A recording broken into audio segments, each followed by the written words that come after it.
O vídeo de hoje é um alerta para aqueles que investem em fundos imobiliários de papel que talvez vocês não devam levar tão a sério assim o valor patrimonial que o fundo descreve no balanço dele. O valor patrimonial seria quanto valem no mercado aqueles CRIs que estão na carteira do fundo.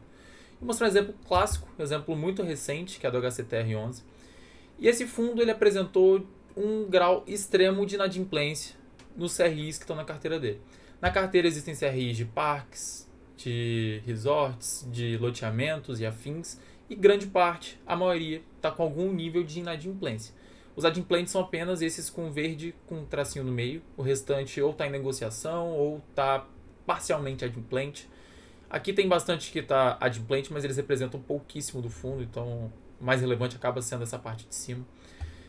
E a questão é, esse fundo está realmente no nível extremo de inadimplência, e isso se comprova pelo rendimento, que um ano, 2 anos atrás era de 1,60, 1,50, 1,70, e hoje esse rendimento é de 70 centavos, 50 centavos, 30, uma queda que pode chegar a 80% nesses proventos que é distribuídos pelo fundo.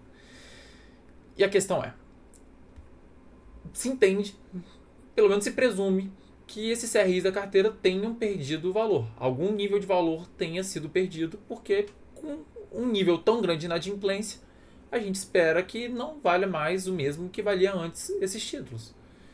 Não faz sentido, porque agora o grau de risco é muito maior, você sequer está recebendo o seu provento mensal, então se espera que esse patrimônio do fundo caia, esse valor, os valores dos CRIs caiam. A questão é que isso não acontece. Isso a gente percebe aqui na linha do patrimônio líquido. E é bom olhar a partir de 2022, porque é o momento em que não se emitiram mais cotas do HCTR11. Porque quando emite cota, o valor entra no patrimônio. Essa é a oferta primária. Então, tem que se olhar a partir desse momento em que não foram emitidas novas cotas. Então, a partir do começo de 2022 já serve. E a gente vê que, basicamente, o patrimônio, que era de 2.651, provavelmente é 2 bi, 651 milhões, algo assim, não importa.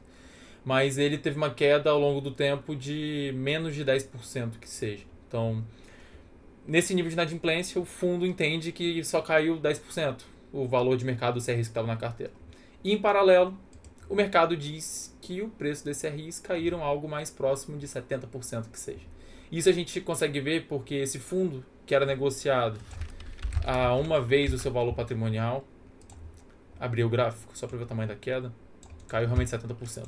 Então esse fundo que era negociado a uma vez o valor patrimonial, hoje ele está sendo negociado a 0,32. Isso quer dizer que agora, com cada 32 centavos, você compra R$ 1 de patrimônio que o fundo diz ter. Então, esse é o ponto. O mercado já precifica, então, que esse patrimônio provavelmente deveria ser 70% menor do que o fundo apresenta hoje. Talvez não só isso, porque os investidores também já precificam que houve uma perda de credibilidade do fundo em si. Então, isso também está no preço de certa forma. Mas digamos que deveríamos ver uma queda de pelo menos 60%. Isso é o que o mercado está precificando no patrimônio do fundo. Vamos olhar uma definição de como eles dizem que é calculado o valor patrimonial num fundo de papel. E aqui, no fundo de papel, o valor patrimonial é calculado somando quanto vale cada CRI da carteira. Aí entram outras questões. Cada administradora tem seu próprio manual para avaliar quanto vale a carteira de crédito. E aqui a gente vê a completa subjetividade.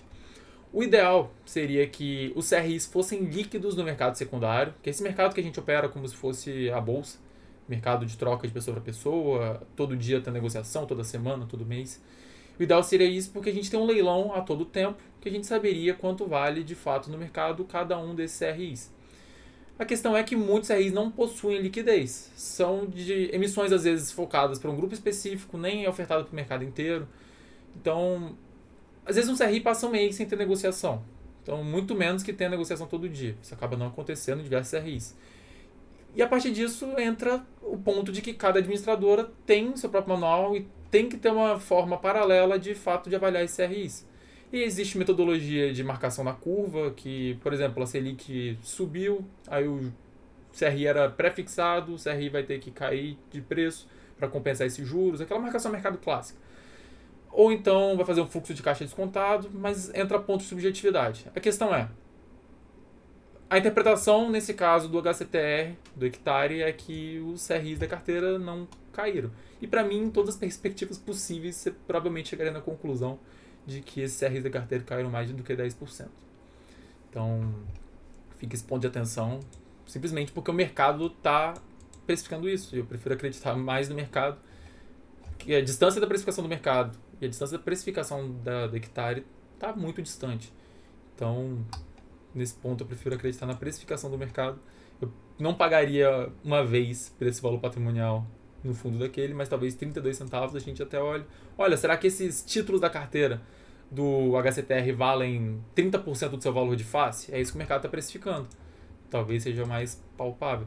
Então, isso fica de alerta, porque muitos investem em fundos de papel, às vezes não sabem nem o que tem naquela carteira. Deixo até como recomendação o filme aí do The Big Short, a Grande Aposta, que basicamente é ele olhando as carteiras de financiamento, esse é o termo que o americano usa, mas é isso. E eu vou nessa. Valeu pela atenção. Fui.